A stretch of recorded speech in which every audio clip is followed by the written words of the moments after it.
Huwag kang lilingon kapag naglalakad ka mag-isa. Huwag ka daw lilingon kapag naglalakad ka mag-isa sa gabi kasi maaring may makita ka na hindi mo gugustuhing makita.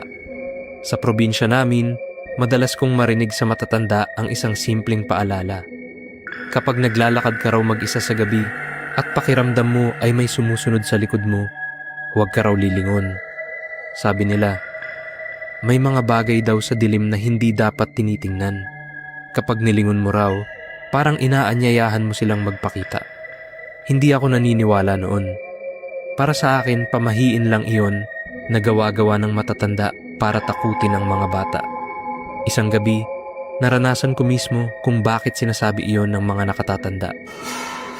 Galing ako sa bahay ng kaibigan ko ng gabing iyon. May inuman kasi sila at nagkayayaan lang. Bandang 12:00 na nang magpasya akong umuwi dahil maaga pa akong gigising kinabukasan. Tahimik na ang kalsada at halos wala nang dumadaan na sasakyan. Naglakad ako sa makitid na daan papunta sa bahay namin. Sa magkabilang gilid ay puro bakanting lote at mga puno. Tanging ilaw lang ng ilang poste ang nagbibigay ng liwanag sa paligid. Habang naglalakad ako, may napansin akong kakaiba. Parang may tunog ng yapak sa likod ko. Noong una, hindi ko pinansin. Baka akala ko lang iyon o baka may aso lang na gumagalaw sa damuhan. Pero habang naglalakad ako, naririnig ko pa rin ang mga yapak. Kapag humihinto ako sandali, tumitigil din ang tunog. Kapag naglalakad ulit ako, sumusunod ulit ang tunog sa likod ko. Bigla kong naalala ang sinabi ng lolo ko noon. Kapag may narinig kang sumusunod sa gabi, huwag kang lilingon. Kinilabutan na ako, pero dahil matigas pa rin ang ulo ko, sinabi ko sa sarili ko na baka may taong naglalakad lang din sa likod ko. Lumakas ang loob ko at bigla akong lumingon.